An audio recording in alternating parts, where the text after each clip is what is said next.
Hi, everyone. Pull my socks up. Hi, are you ready? Hi. My name is Anayansi Diaz-Cortes, and I am now your MC/host for this session called Pitch Time.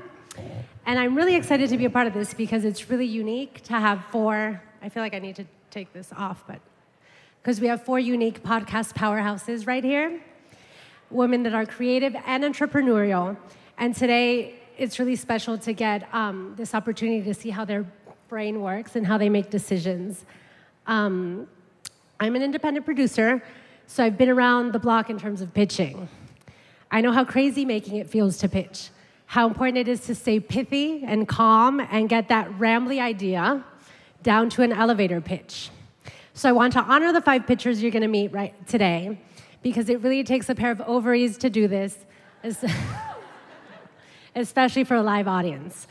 So yeah, to the pitchers! Woo! So just to give you just some framework, 5 pitchers were chosen from dozens of submissions to present to our judges/panelists. There's no judging for the record, but it sounds more exciting. So I will introduce each presenter to you. This is N'Jeri Eaton. She is the Senior Manager of Program Acquisition for NPR. And N'Jeri, so what do you look for in a pitch? I look for someone to say something that I either haven't heard before or I haven't heard it put in that way. Like that moment of like, that excitement of like, I haven't heard this before is rare. And so when you get it, you're just like, all right, I'm on top of this idea. I want to hear more. I've actually pitched to N'Jeri before and did not get that. I tried though. She's very gracious though. Next is, next we have, oh my God, you guys are out of order. It's Paula. Yes, Paula, yes, you're like on card 4, sorry. Paula Szuchman, this is the VP of On-Demand Content at WNYC. What do you look for in a pitch, Paula? I look for Closer.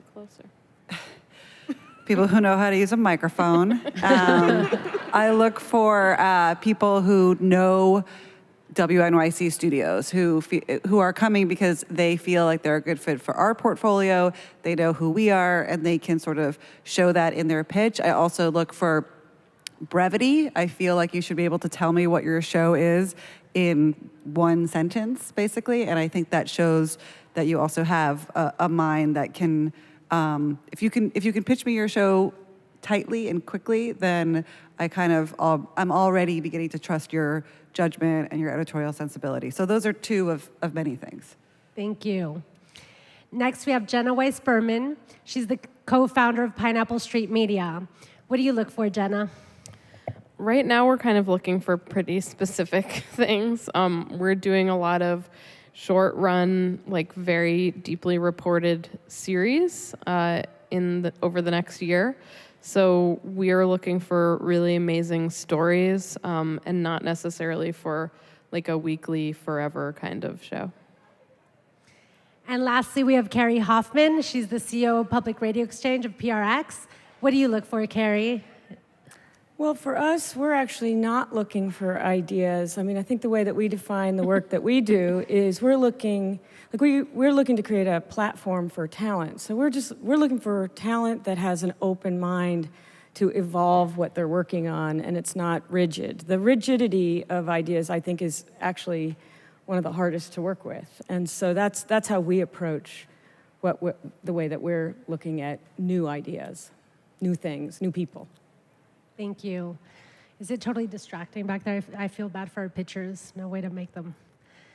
Okay, so here are the rules and guidelines. So pitchers will have 5 minutes or less to present pitches that cover their concept, their target audience, talent like engineer or editor, their production plan, and their budget.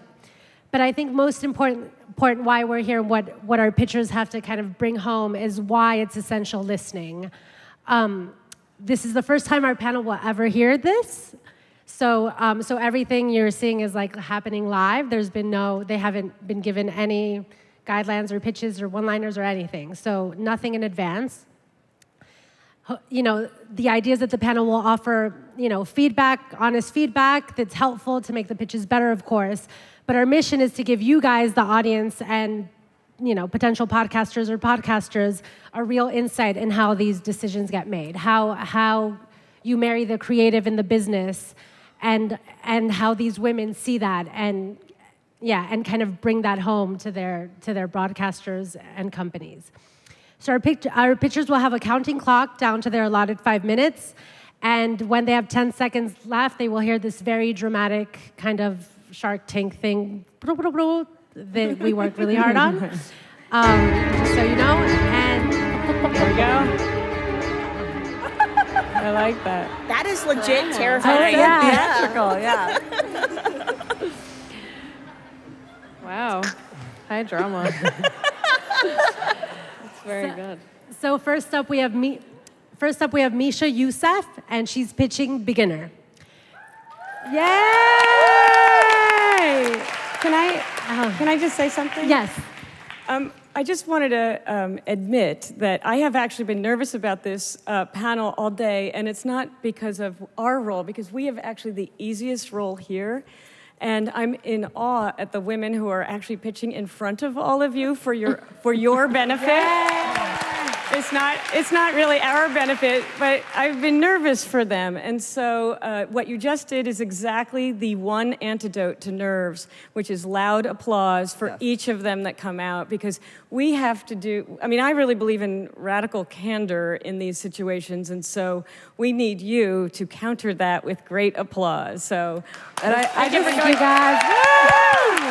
I just want to say, Kerri, Thank you, Kerri. can I say one thing, Kerri? Just Wait, I want to give you your intro. We were gonna have like the voice style seats, so turn around and we could just like snap it. Oh, God. But we also believe in radical empathy. This is and not so how we're pitches not are doing normally made. Okay, sorry. This is unusual. So we must be kind. Thank you. Wait, let me give you your intro line, Misha. Sorry. I'm kidding. So- I don't know. Sorry, I'm don't know throwing what off the making game it worse here. for you. I'm so sorry. So Misha is a Pakistani-American radio producer whose podcast Beginner has been featured on The Guardian, The Big Listen, Apple Podcasts, Spotify, and Pocket Cases. She's a graduate of Transom and the Medill School of Journalism. I can never pronounce that. Hi, I'm Misha Youssef. I moved here, that's our really cute logo. I moved here from Karachi, Pakistan in 2003. And I showed up here when I was 11 years old. And I showed up with a unibrow, a mustache, and a baggy pair of pants. And this was before baggy pants were trendy. So I came to Southern California, where it seemed like everybody around me was blonde and straight out of a magazine. And I was terrified. I literally spent the first few years of being in America getting rid of my accent and learning how to dress like a normal person. I think I've done a pretty good job. Woo! Great overalls. Thank you. Thank you. I stick to one-piece outfits now because it's a lot less thinking. But once I got that figured out, I realized that I missed these essential parts of an American childhood, like learning how to ride a bike.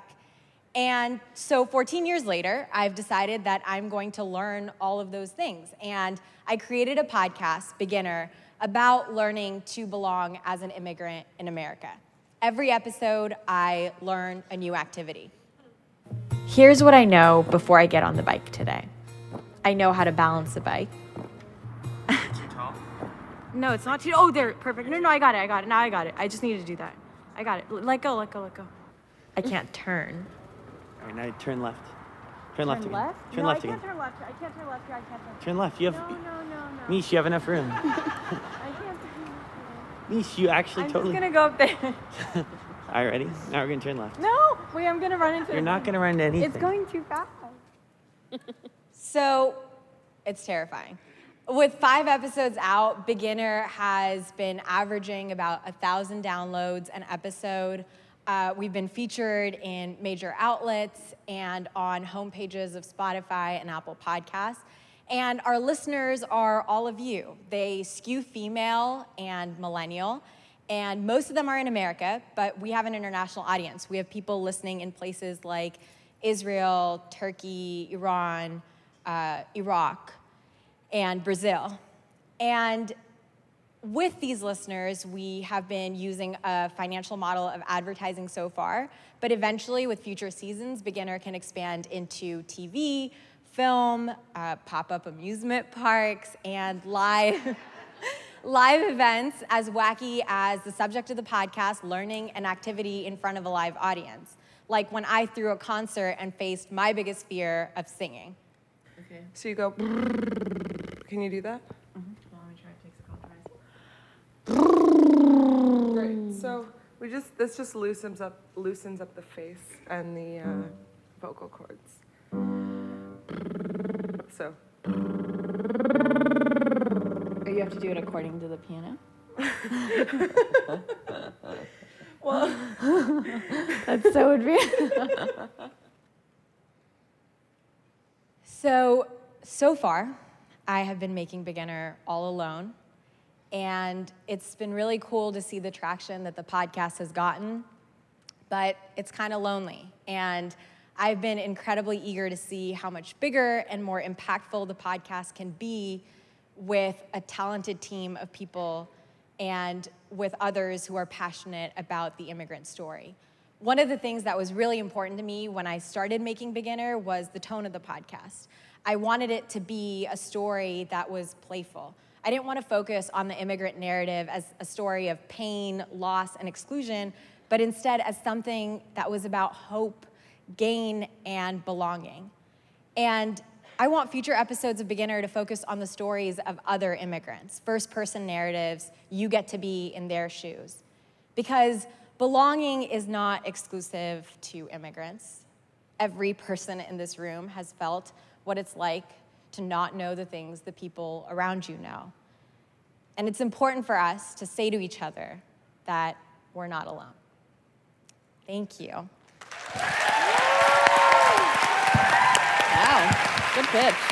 With 25 seconds left.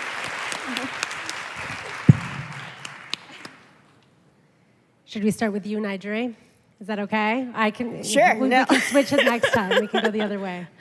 First, I want to say and commend you for being the first one out the gate, which is always the hardest role to have. And you were like rearing to go, and we were all like just chit chatting, and you were like, "Let me add it." Sorry. So congrats to that. I think your show sounds really relatable and charming, and I feel like there's a large potential for audience growth because one.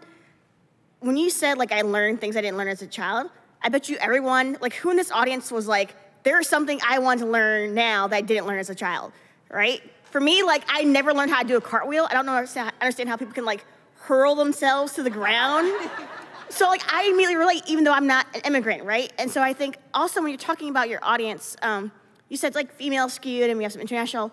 I think you really need to also think about, like, who do you want your audience to be, right? So, because it's not just people who, as you said, are female, but people who have felt like they're outsiders, but also as immigrants who have felt that. I think I would really always lead with the fact that you're telling alternate stories of the immigrant experience that we don't normally hear, that aren't kind of always like sad and like full of like alienation. And I think that's really needed right now. And I'll stop talking because there's 3 other people here.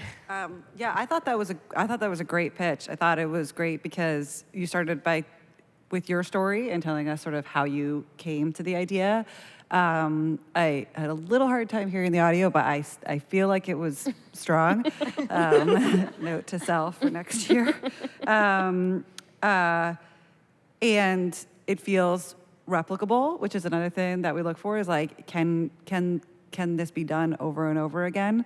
Some of the questions that I had, I have 2 questions related to replicability. How do you think about not having it sound the same every time? Yeah. So it's like, I learned something, here's me learning something new, or here's somebody else learning something new. I just think that's one of the things I would be thinking about that would be the kind of conversation I would have with you. And I also thought it was interesting. When you were telling your story of being an immigrant, I didn't realize, and then you said this is about doing things for the first time.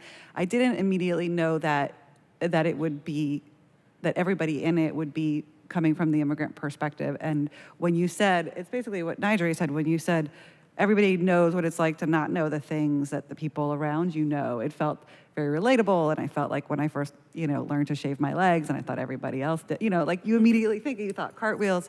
And I just wonder when you think about the show in terms of being long-term and having all these different platforms, and I love Pop-Up Amusement Park, I wrote that down.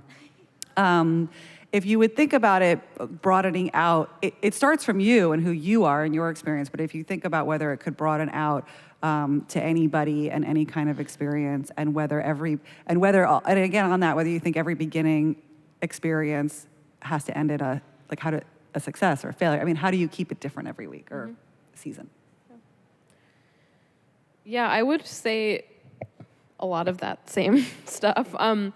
That I like the idea of expanding it. I think if you're gonna do this as a weekly show, it definitely can't be just about you learning new things. I don't even think that it can be just about immigrants learning new things and having new experiences. I think it has to be about just people having new experiences. And this is something that we see in pitches all the time that we always ask is a lot of people will have 10 amazing episodes planned. We want to know what is your plan for the 100th episode, basically. So that's something to always think about. It was a great pitch. I think that there was great action in the show, good production. That was exciting to hear.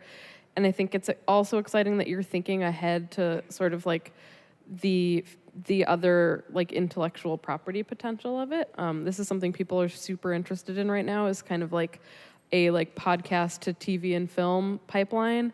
And so I think it's a really smart thing to be thinking of where this could go beyond podcasting. I really agree with everything's been said, but I just want to add a couple things. In terms of your pitch, you did a couple of things right on, which is even though I said that everyone would be nervous, that was not detectable from you. You came out and you had confidence, and you grabbed the microphone out of the podium so that you could own this a little bit. All of those things really demonstrate a lot about you and your personality in this kind of artificial environment that we're working in. So I thought that was really, really great. The questions I had were what are the stakes? And I just couldn't quite get that. So I would advise you to go back to the drawing board a little bit and think, who am I making this for? Is only one question, which I felt like you answered that. But the second part of that question is, why do they need it? And I think that you should spend a little time in that space, because for podcasts in particular, people really have to want it, and they have to find it, and they have to go through some hurdles.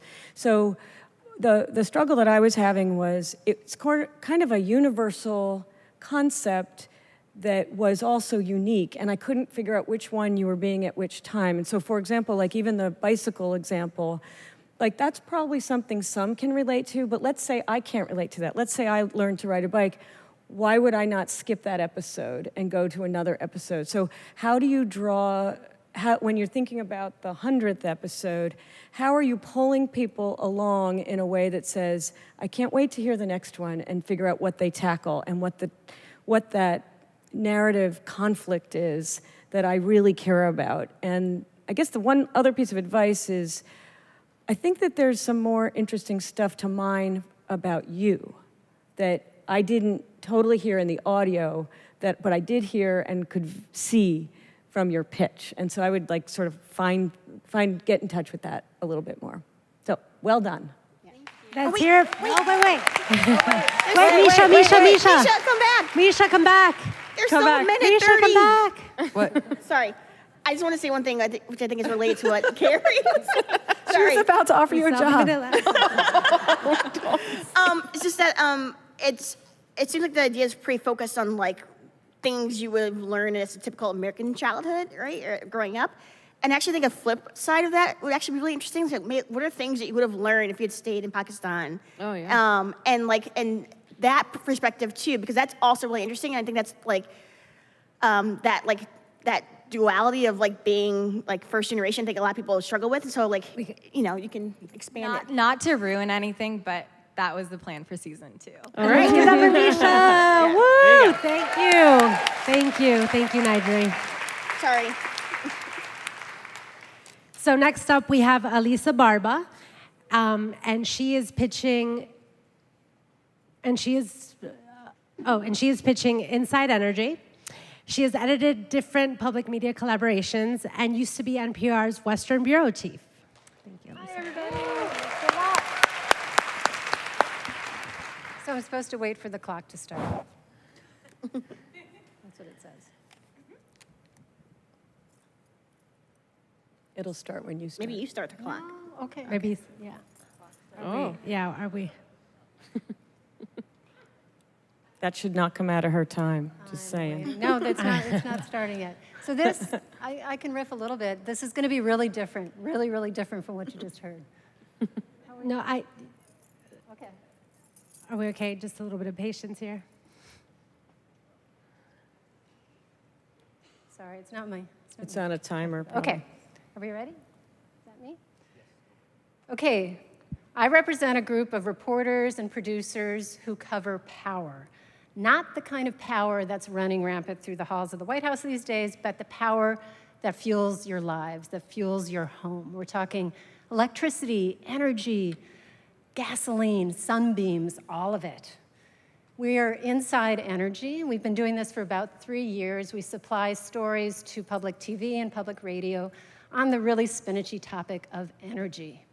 I didn't know anything about it 3 years ago when I started. What the frack is fracking? Anyway, it doesn't sound good. How much of my energy, my electricity comes from coal? I had no idea. Turns out 30% of our country's electricity still comes from coal, and most of it comes from Wyoming, the things I've learned. So here's the thing about energy. It's like this magical, invisible force that fuels our lives, but we don't know anything about it. We don't even ask questions about it. We don't even think about it, but it runs through everything. The environment, the economy, politics, and of course, climate. And the thing is, most of this energy comes from flyover country. The people who make energy live there. They know energy. They're all about energy. Think coal miners, Donald Trump's spirit animals, right? So our show is designed to take you deep into energy country, to hear the backstory about the people who make the energy that fuels your lives. 11 p.m. on a Friday night, the West Elk mine opens its gates. Cars and trucks start rolling out. Don Staley's freshly showered in a Denver Broncos ball cap. It's the end of his shift. Leaving the well pad, I feel like a red-eyed gambler walking away from the casino. I'm exhausted from 35 straight days of work, and now there is no work in sight. The money illusions have dissipated. When the snow's flying and your power goes out, instead of staying home in front of the fire, we get called out to come to work. So back in the old days, we used to have a really intimate relationship with energy. We would go out into the woods, chop down a tree, and we'd heat our homes. But now we're disconnected. We're estranged from energy. So what we want to do is bridge the gap between the people and places who make power and all of us who use it. I'm a coal miner's daughter, sister, and a wife 3 times over. Every time you flip on a switch, every time you get to watch TV, that's what we give. There are things that can interrupt the American dream. What will the law allow us to do to get them back to where they would have been but for the accident? And if we ignore it, if we don't maintain it, it's going to change the quality of life in our country. I'm spoiled. I'm American. I want my power and I want it now. So our podcast is a 20 to 30-minute show every other week. It's aimed at people who are curious about where their power comes from. So it's aimed at everybody, really. And we're going to try some really interesting things with something called data sonification. Check this out. Coal has been up and down since 2010, but you can hear more downs than ups. So high notes, high production, low notes, low production. And in the past year,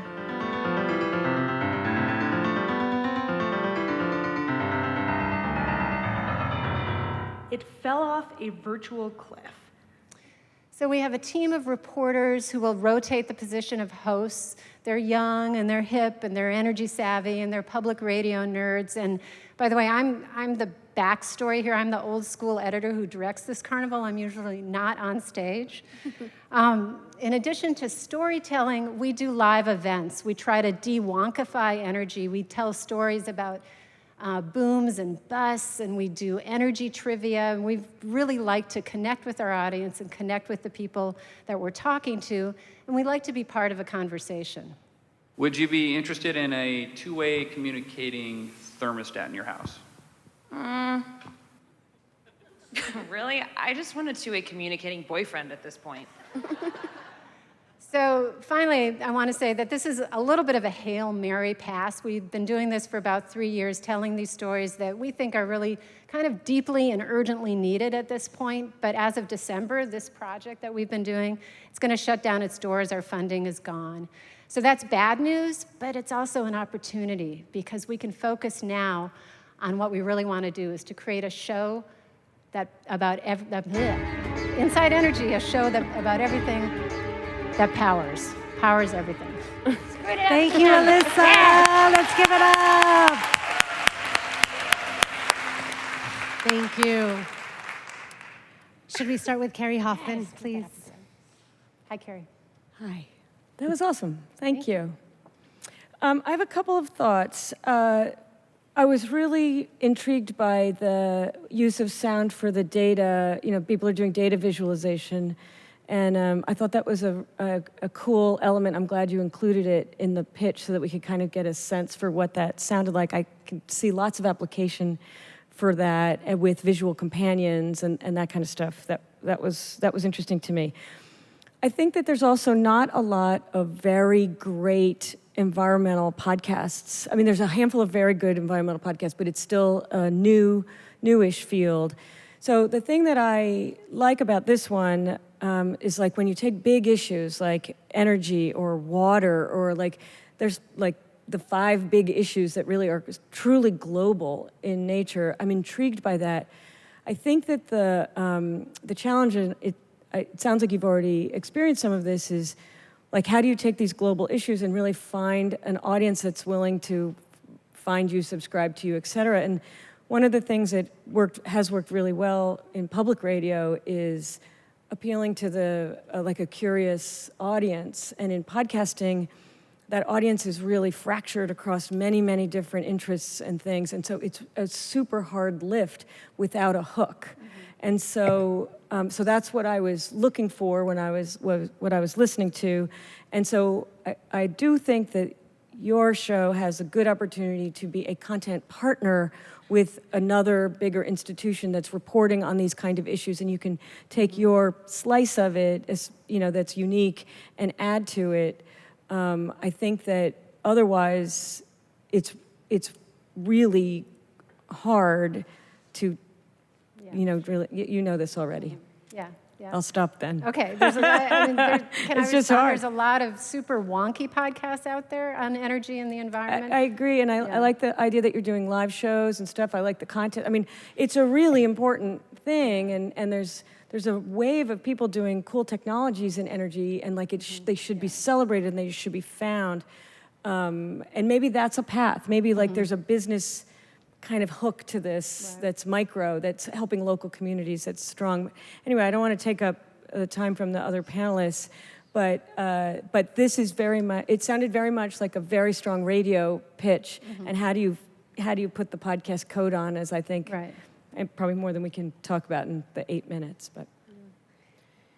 Yeah, I agree. I could hear this as like a, you know, an All Things Considered like 10-week special or something, where every, you know, once a week you do like a 5-minute thing with a character from the energy industry. I think it was a great pitch. The tape was great. You're obviously working with really talented producers, and the characters were amazing, and they're people that we don't often hear from, especially in podcasts. I think you mentioned that your audience is everyone who is people who are curious about where their power comes from, which is everyone. And I would disagree with that. Mm-hmm. I think that it's a massive challenge to make any content about energy or the environment. Like I almost never find, you know, compelling writing on the environment, and even if I do, I don't know it's there, because I'm just, if I see that something's about like global warming, I'm just not that interested in it.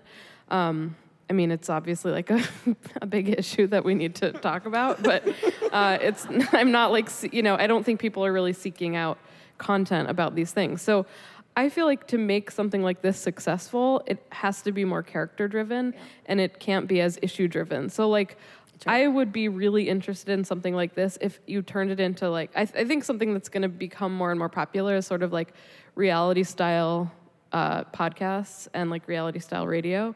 So something where you like find a really interesting family who's like deeply within this business and you really follow them so that it's really about those characters. And when people are talking about it, it's about, this amazing like family that you're just kind of following that, I think with these reality style things, they don't necessarily have to have an amazing beginning, middle, and end when you're starting out. But like, I would love to hear, some kind of like 6 to 10 episode, like really like deeply embedded series. If I hear that like something that a podcast is about energy, I'm not going to listen to it. But if I hear that it's about like, a great group of characters, I will definitely listen to it. I would also say, sorry, I don't want to go too much longer, but don't do every other week, I would say. People, when they're listening to podcasts, they really get on a schedule. And I think the way to think of this is like if people listen to 5 podcasts in a week, you have to have one that's like so good that it kicks out their like regular Monday podcast and replaces it with yours. And so think about it weekly. People listen to podcasts kind of the way that they consume television, which is like they want it on a schedule. We have to move on. Yeah, to the other please. panel. I'm sorry. Sorry. Spicy. Sorry, you guys have to. That's some good moderating. Thank you. I agree with a lot of what you guys said. It was such a strong pitch in many ways. And, I thought, I would be interested in a podcast about the coal mining roller derby family. Totally. And, I saw that and I wrote down roller derby. But when I hear backstory, like you mentioned something like the backstory of things, I think that tends to be sort of an overused notion that does feel a little bit more like a news segment, like the backstory behind. And like you said, I'm not necessarily like interested in the backstory behind things, but I think you face the challenge. You already know this, like the challenge that everybody covering climate and energy is facing, which is how to get people to be interested in something that will destroy us all imminently. And You could scare us. it's hard. I know a lot of people who are trying to do this in print and in radio, and so I think that you should keep trying to crack it. And I do think that one of the ways to start doing it is character driven. And I think about the election, and I think about Trump, and I think about the coal mining families and the confusing thing around all of that. And when you said 30% of our energy comes from coal and the roller derby coal family, I thought there is something there. I had very similar thoughts about reality podcasting. Paula, I might too. have to cut you off in like 10 seconds. Sorry about that. All right, you owe me. Anyway, that's what I think you should do. Really agree with everything that's been said. You use a term at the top of it. You're like, it's like a spinachy. You spinach-fied your pitch. The strongest stuff in your pitch all happened after the 3-minute mark. You talked about data scientification. There's the roller derby, the energy quiz, trivia show.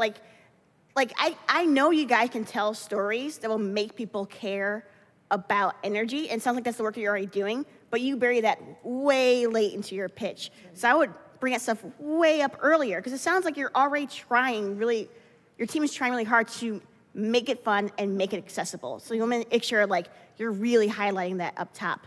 I would also say, I would be wary of having rotating hosts. People want to develop a relationship, and people do develop sometimes intense relationships with the hosts of the podcast that people don't even know that happens. But so I think having rotating hosts on top of this, having this subject matter that can be a little bit hard to access would be make your challenge even more difficult. Thank you all. Thank you With very much. 9 seconds Thank to you. spare, give it up for Alyssa Barba. Thank you.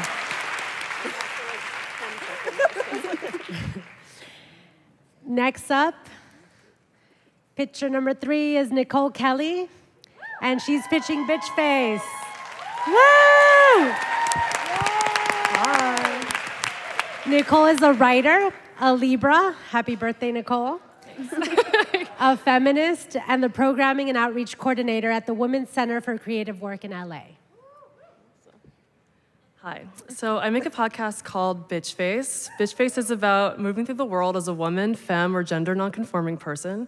It's about making art with a marginalized identity or body, and it's sometimes about us, our lives, our experiences, our ideas, and our obsessions.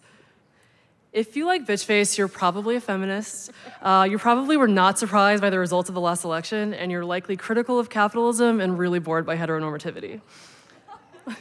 We don't follow a formula. No 2 episodes of Bitch Face have ever been the same.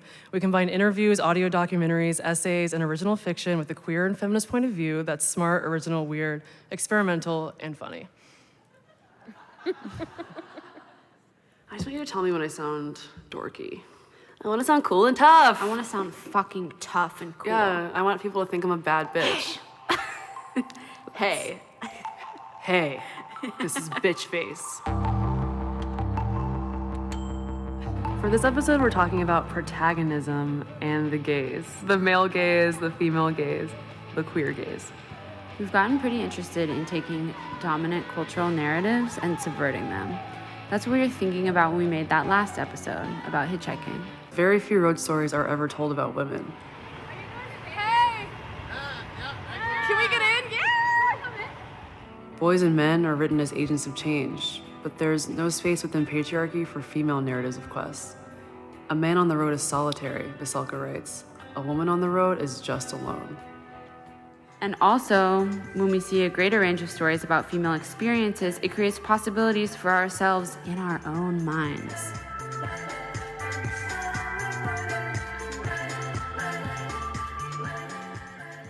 This is the story of how I wound up in the penthouse suite of the Hyatt Hotel in Huntington Beach having sex for 2 days straight with 3 people I hardly knew. The code switching is sitting in meetings where white people are being slightly racist, overly racist, all the way racist, jokingly saying things like 50 cents instead of 50 cents. I am the one and only, Big Frida the Queen Diva, your best believer, the international superstar representing from New Orleans, Louisiana. This is my grandma. What do you mean? What's wrong? You are his wife. I said, yes, but I am me. I am Eva. I'm not Mrs. Herbert. Herbert is the one with the hairy chest, not me. She's surprised that in 2016, I still feel fucked with sometimes because of my gender. To get an interview with my mom, I had to make an appointment. Hello? Mom? Going to Mexico City and interviewing Las Hijas de Violencia. Yes, loved it. They're the ones who shoot confetti guns at catcallers in Mexico City.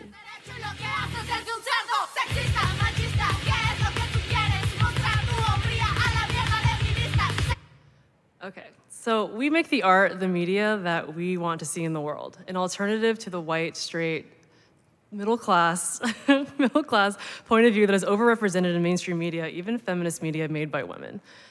Why Bitch Face? Why now?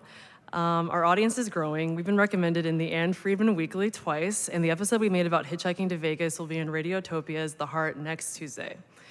Our primary audience is radical women, but Bitch Face does appeal to all kinds of people. Straight white dudes often call the Bitch Face hotline because they're gluttons for punishment. But let's be real, our vibe is not really right for NPR, but we have a million ideas, and we're really good at making limited resources go really far. We've made 7 episodes at the budget of like $72 so far. Also, in the words of a good friend, behind every good man are 12 exhausted feminists. Oh my God! Let's never say that again. Let's not say the words straight white men anymore in this class, if we can. We're answering all your burning questions about relationships, intimacy, relationship anarchy, polyamory, monogamy, and the couple form. Just give us a call at 406-28-BITCH. Hey dudes, this is Caitlin from The Heart. Just listened to your hitchhiking episode and it made me fucking cry in a good way. I strapped my boyfriend with homemade explosives and blew him up. His flesh spread everywhere, so did my affection. So Bitch Face is hosted and co-produced by me, Nicole Kelly, and also my partner, my art wife, Phoebe Under, who's in the audience. Give it up! Yay! should we start with Paula just to change it up? You want me to start? Start, Kerri. Yeah, why not? You had me at bitch face. I love the title. I think that I love the attitude. I thought your pitch was great. I liked that you knew your audience so specifically.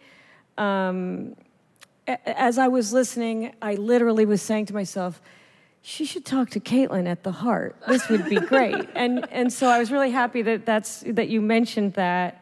But it was clear you just had some good attitude. The questions that I had were, well, first of all, I was distracted by the amount of music, and that's just like the legal operational hat that I wear sometimes, so just know that. But the second thing is, I was trying to understand if your audience could be bigger than you've pegged it.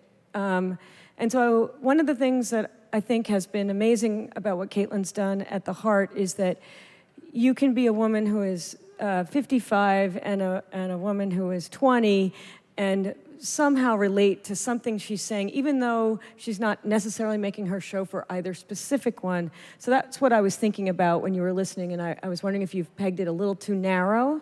I know that's different than how we reacted to the other pitches, but that's what I thought. But I thought it was like just the right amount of attitude and sass. I really enjoyed it. Thank you. Yeah, really good pitch. The show sounds awesome. And I'm just really glad that so many people are doing cool podcasts independently right now. It's really awesome. I really appreciated that you made a montage of the show, but at the same time, I think I almost would have rather heard a scene from the show because I'm not totally getting what the production style is. Like, I'm not sure if it's an interview show or if it's like a highly produced, edited thing. So, it's what? It's both. Okay, yeah. It was just a little hard to tell with like a montage, so that might just be something to think about when you're pitching it around.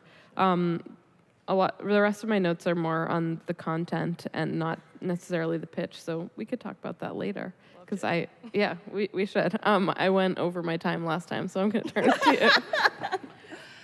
Yeah, I agree. I thought that was the pitch had a real tone to it. It felt like there was something very artistic and experimental about the feel of your script, of what you were saying and what I was hearing. And different in that sense. So I was left feeling like there's something here that feels very interesting and different. I had a question though, really about, like I couldn't, it says co-host and co-producer, but I wasn't sure sort of what happens in each episode. And I don't think it needs to be the same thing. I'm just saying I wasn't sure. So pitch-wise, I think that goes back to my feeling of like, this show is about blank. In this show, this happens. And because all the things you said, it's about this and it's about this, and that's about a lot of things. And so it could start to feel a little bit unwieldy. And so I would just think about it. There's probably a framing of the show that you want to think about, is how you would sit down and literally just, this is what this show is and this is what it does.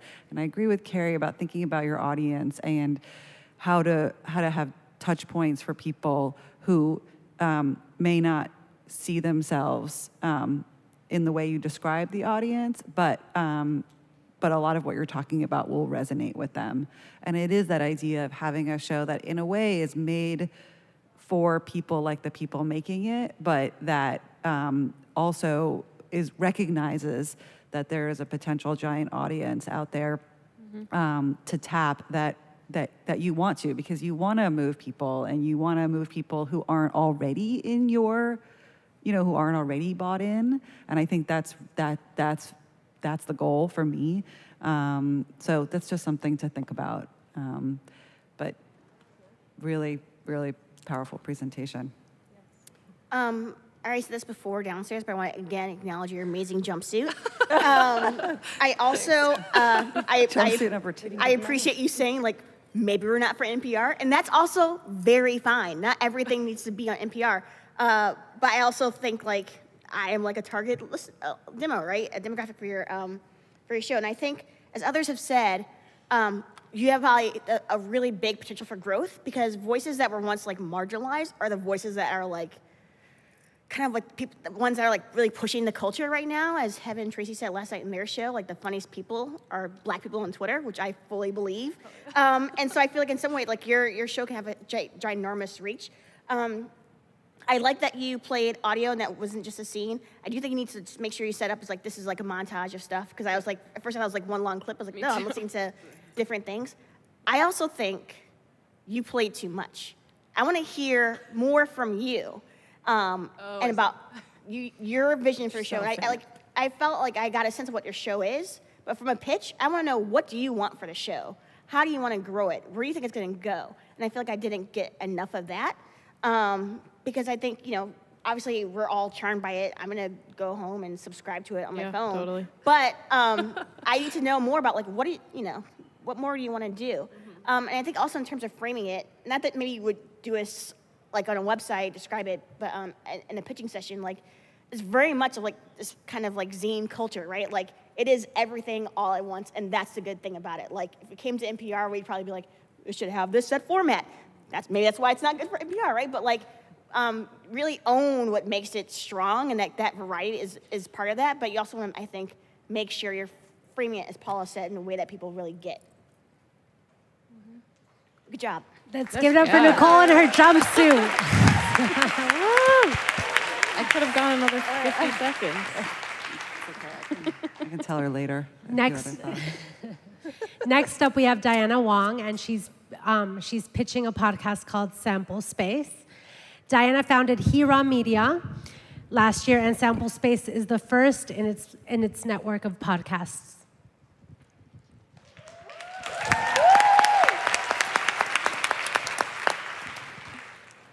There are 3 amazing men in your life, and they follow you everywhere you go. Ira, Jad, Roman. You're obsessed with their stories, and you find comfort in the intimacy, the voices, the details that remind you of your summers RVing through Florida with your family, the Lego set you got for Santa that Christmas morning, swimming in the lake by the cottage, reaching out to tickle those little fish with your little fingers. But then you're suddenly struck with a sense of panic. Your chest tightens, and the whole world falls down to a murmur.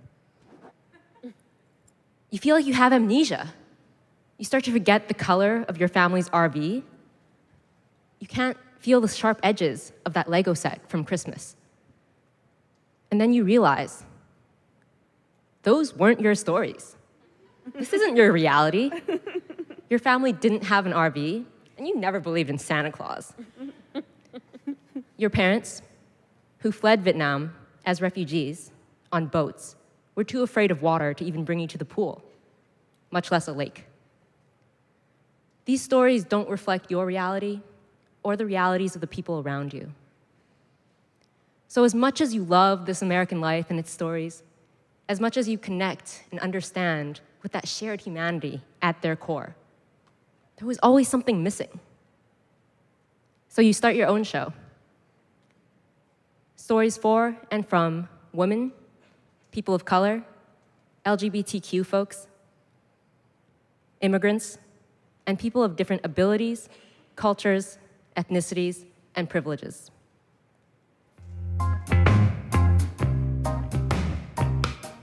This is Sample Space by Hira Media. My name is Diana Wong, and today we have 3 acts centered around one theme. Of course, you talk about all the issues people expect you to talk about because they're important. And so obviously, because I had told her the truth, she raised her hand in class very high and said, "Isn't it true that Christopher Columbus was a rapist and a murderer?" You talk about feeling different. Why are you trying so hard to force me to be Chinese? I don't want to be Chinese. I want to be white because everyone around me is white. And I don't know what it's like to have a community. I didn't grow up with one. If I'd had one, maybe I would have not had years of self-loathing and rejection of myself, my family, and my culture. And sometimes you talk about things that maybe you shouldn't talk about. She was like, you take a shower head, you put it on the jet mode, and then you stick it down there and until it feels good, and then you come. That's when I was like, oh shit, I've been doing that for years. You find moments of resilience. So now I got through the whole taboo thing, I got through the shame, I got through the stigma. Now it was time for action. And moments of hope. And my hope is that not only will I find a place that I belong, I'm Indigenous and settler, but I hope and I wish for all settler people and Indigenous people to find that place that they can say they belong. But then you realize you can't do this alone. You can't single-handedly change the narrative around women, people of color, immigrants. So you pitch your podcast on stage at an incredible conference. And you ask your audience to join you in creating a new media for a new America. One that reflects these voices, these stories, these realities, because they too are a part of our American life. I'm Diana Wong. This is Sample Space. Thank you for listening. Nice. And Diana, what's your ask? Because we have 43 seconds left.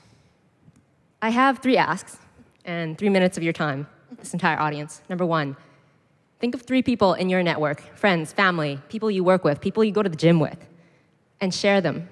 Share this podcast with them, people who appreciate this kind of podcast. My second ask, think about our next season. Feel free to send me an email to talk about all the issues that we want to cover. And the third, as people who produce content, all the people here, think about the privileges and the voices and the perspectives that are in your room and how they do or don't reflect the reality and the America that you wish to see and how you can change that. Thank you.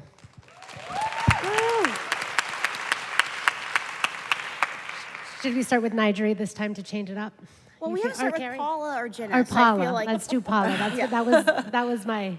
Okay. That was a great pitch. That was very meta. It's like, it was like your podcast, but also your pitch at the same time. It took me a while to figure it out. And I think some of the stuff I heard was really interesting, and I wanted to hear more.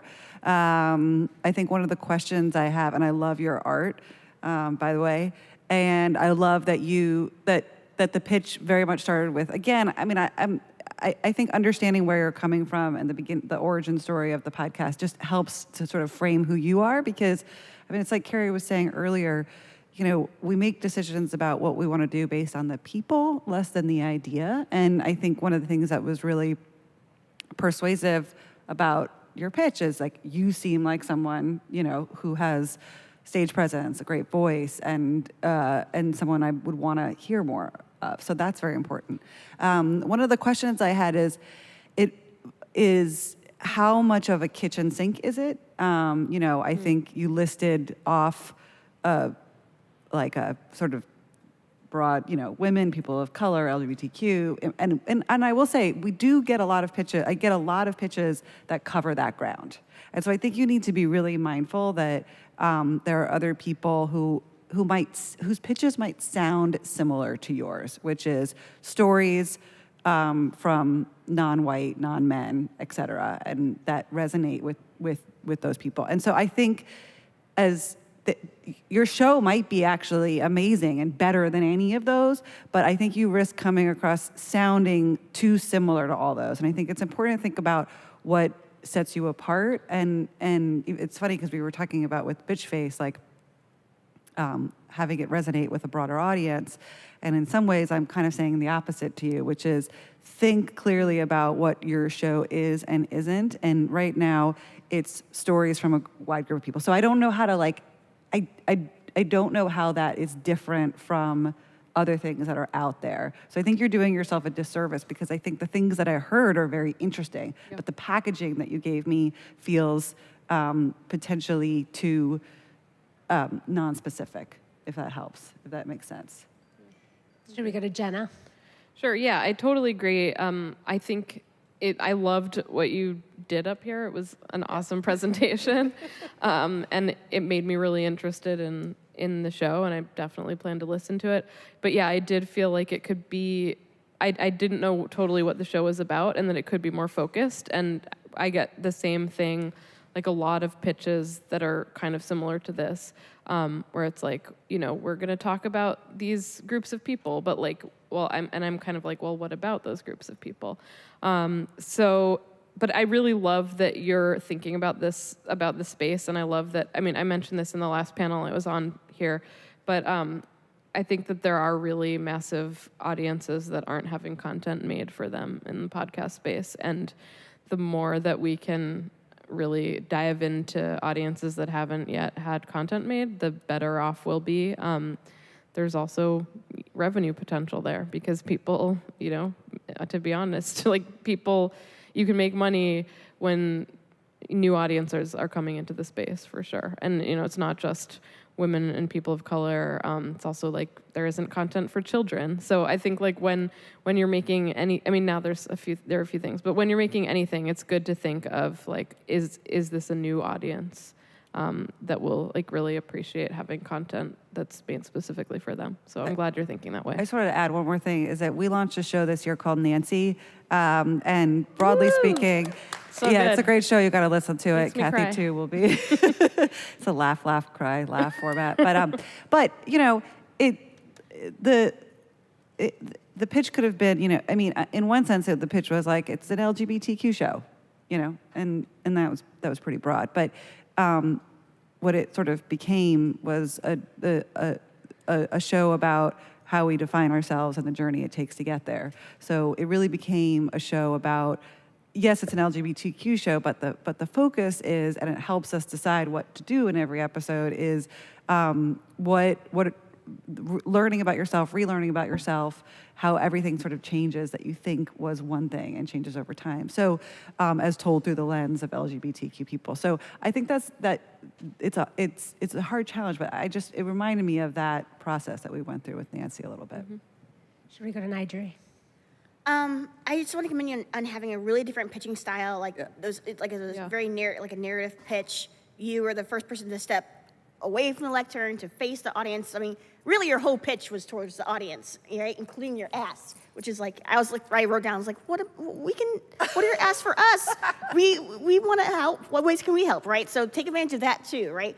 I do think, I agree with that, the way you talked about it seemed like kitchen sink, these are everyone's stories. And I don't think that's wrong necessarily. I think it's about how you frame it. So for NPR, we acquired Radio Ambulante, and they don't put this on their material necessarily everywhere, but they say it's like a Spanish language of This American Life, right?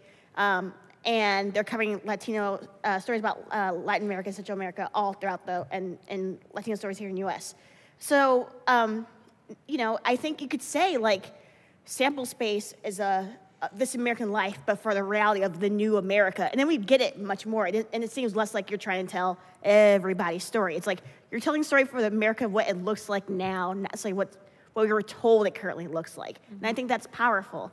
Also,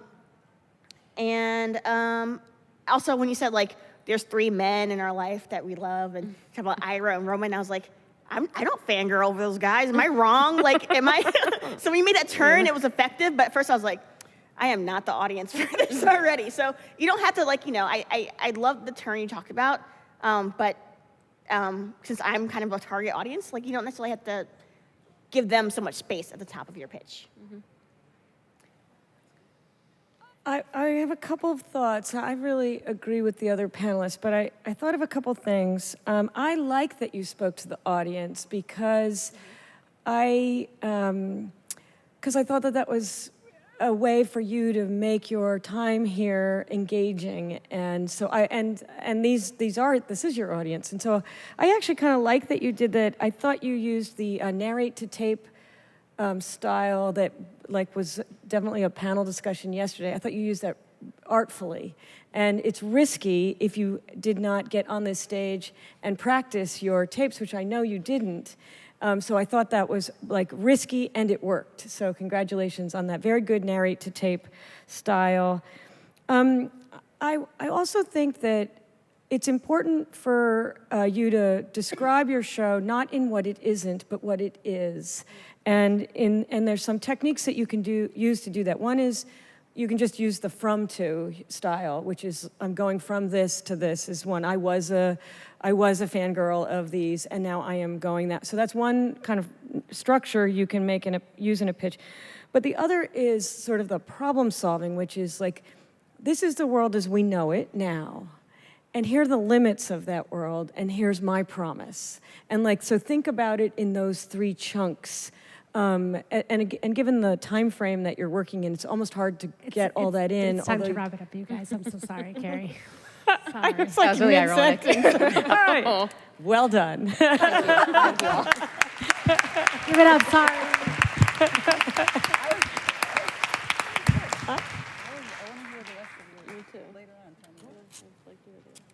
Need that music for the judges. Yeah, I know. We need 10-second music. Go on.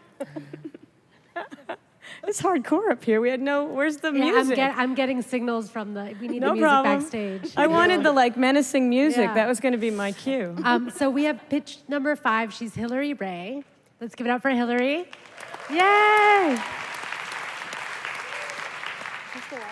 Hillary is the founder of Tell Me a Story in Philadelphia. She's a comedic storyteller, a lady boss of her own company, and has been making audio since May 2016. I'm going to start with some tape. So, do you remember at Passover one year when I got stabbed with a dessert knife and had to go to the hospital? You got what? Stabbed with a dessert knife. You got stabbed with a dessert knife? Yeah, and I had to get stitches. I don't remember. I really do not remember this at all. That's so crazy. You're not the only one, though. So this is Rashomon, a podcast where one family tells every side of the same story.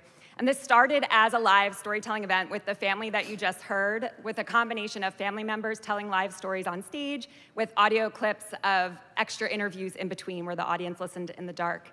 And I had this idea before I even knew what the word Rashomon was. And for those that don't know, it's a film from 1950, a Japanese film where you hear a story from 4 different perspectives. And it's also a term in family therapy. So I took that whole idea and I came up with my own interpretation.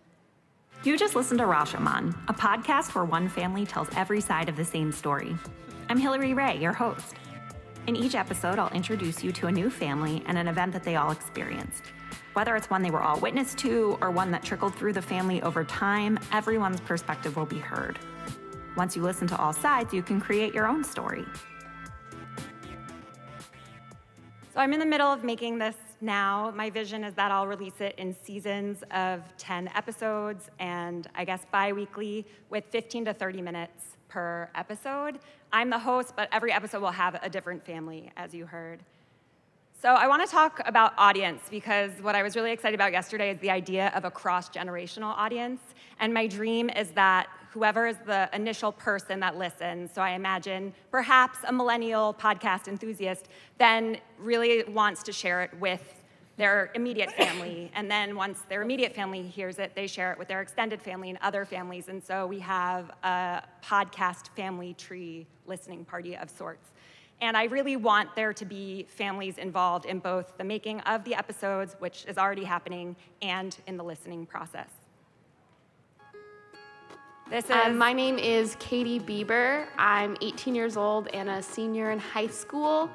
I have an older brother. I'm Max. I just finished up my 3rd year at Sonoma State University. My mom, her name's Sydney. She's a web designer. My name is Sydney Bieber, and oh boy, I don't know what to say about myself. And my dad is named Paul, and he does like arson investigation type thing. I don't really know the formal job title because it's like a whole lot of things. I spent 15 years in the fire department, and most of us had nicknames, and a few people, their wives had nicknames. There are people that I worked with in the fire department that don't know my wife's name.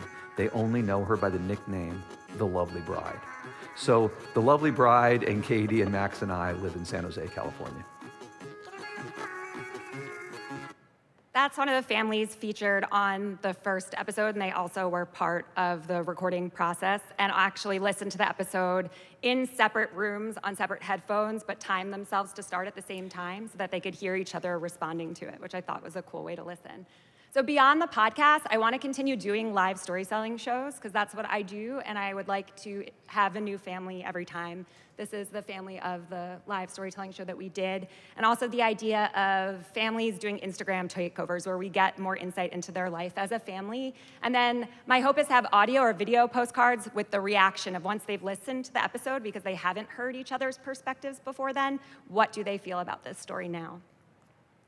I'm making this completely on my own, and I don't want that to be the case. So my hope is to get collaborators both in the call for families, the editing process, and I have a musician I'd like to work with and an artist I'd like to work with for sound design and artwork.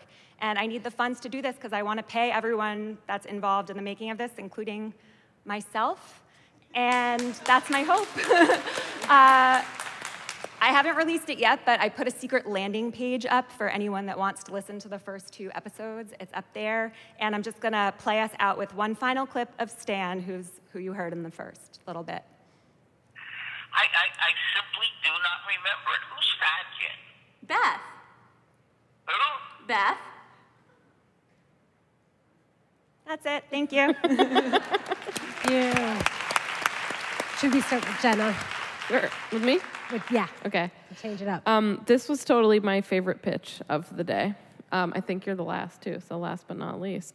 And the reason I love it is because you have a really fabulous, I've never said that word out loud. Fabulous.